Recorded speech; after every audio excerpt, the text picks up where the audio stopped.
I'm Steve Ledoux, Town Manager here in Acton, and we're talking about some of the issues that will be in front of us at annual town meeting, which starts on Monday, April 3rd at the auditorium at the Acton Boxborough Regional High School.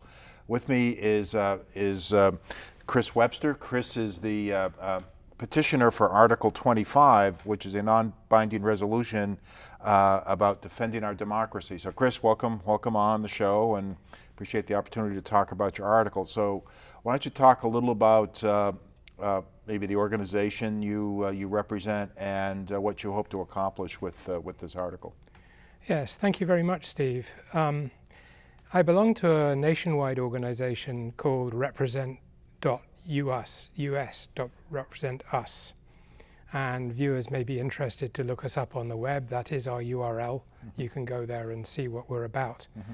Very briefly, what we're about, we're a non-partisan organization established about three or 4 years ago nationwide. And our focus is really on trying to restore the empowerment of individual voters nationwide. I don't think it's any secret, and many people feel it, that they're very frustrated about the impossibility for ordinary voters to make their voices heard in our political process. Mm-hmm. And of course, people are very well aware about the big Supreme Court decisions like Citizens United and McCutcheon. Mm-hmm.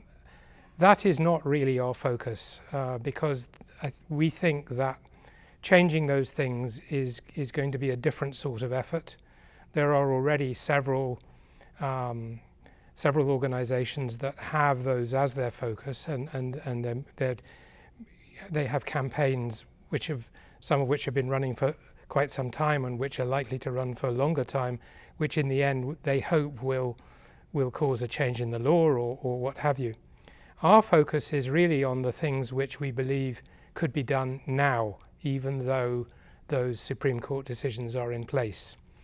And I'll talk a little bit about what those are. But as to the resolution which is on the warrant, this is really to make the voters in Acton aware of us and what we're doing, and to give them an opportunity to understand more about that and to also express their interest and intent in moving in this direction.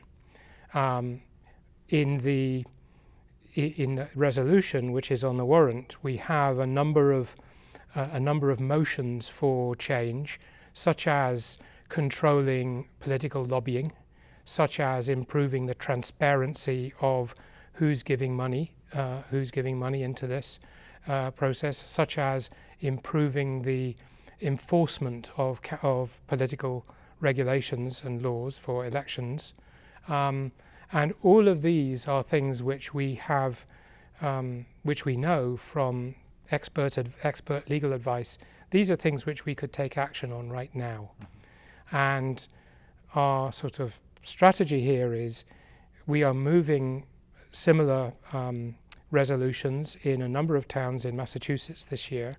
Right now, it's on the warrant for town meetings in something like 13 towns. Okay. We are planning an additional up to probably more than 30 towns, including those meetings that take place in the fall. Mm-hmm. And then we will be starting a new signature drive in the fall to collect the signatures that we need for a state ballot resolution. Mm-hmm. We need to collect something like 65,000 signatures for that. Actually, we'll be aiming probably for something like 100,000. And with that, we will then be moving this forward according to the state ballot process, hopefully to have our legislators at state level begin to bring some of these things into the law. Mm. So that's really what we're about. Okay. I can tell people that the first town meeting occurred just last week, which was in Lexington, and the resolution there was supported overwhelmingly by the people in Lexington.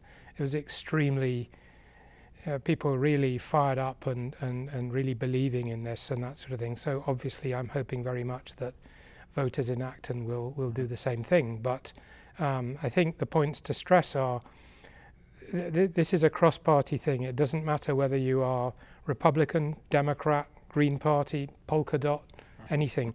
Right now, we know that the impact of individual voters is almost nothing. Very big study completed by two researchers at Princeton in 2014, Gillens and Page, and they found, looking at something like 1,800 public elections over 20 years, that the impact of the individual voter is almost nothing. And we believe that this is not what the founders intended. It's not what how the Constitution is supposed to be. And so we're hopefully going to start a process which results in individual voters being able to see that they have more control over elections and over the lawmaking process. Absolutely. Well, I think it'll be interesting to see how Acton responds. I think we all kind of recognize that money in politics has gotten very big, and this past presidential election, it was just the money spent by both sides was just incredible, and you wonder who who's behind it also.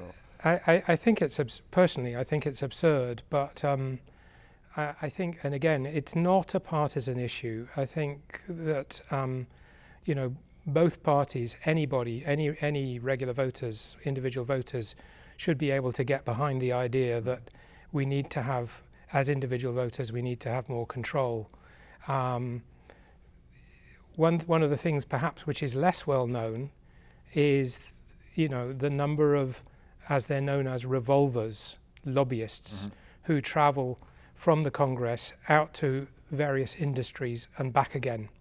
And if you actually look at the data, for most industries, over 50% of the lobbyists, and some industries have thousands of lobbyists on Capitol Hill, over 50% are revolvers. So this is one of the things which we're focused on, is just improving this. The point is that our elected representatives, for one reason or another, and it's not in any way, shape or form to impugn them, they can't do this on their own.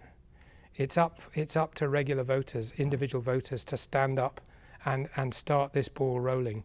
And from the discussions which we've had with certainly representatives in the State House, a lot of them are also as concerned about this as we are, but they're not in a good place to start working on this and this kind of thing. So it's really down to us as concerned voters to get going. And I must say that in the conversations that I've had with people around the town, I know there's always that thing where people perhaps tend to tell you what they think you want to hear.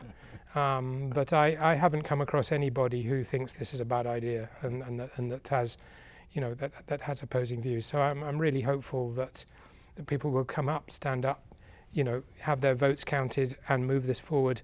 And if we can get a good showing in the town now at town meeting, hopefully that will build a level of awareness and enthusiasm for the main signature drive, which will come down in the fall, as I said. Great. Yeah. Great. Well, we've been talking to Chris Webster about Article 25, Defending Our Democracy. It should be an interesting discussion, I think. For those of you who are kind of usual town meeting goers, we anticipate this article will come up on Tuesday night. Generally, Monday night, we gotta get through the financial budget article. So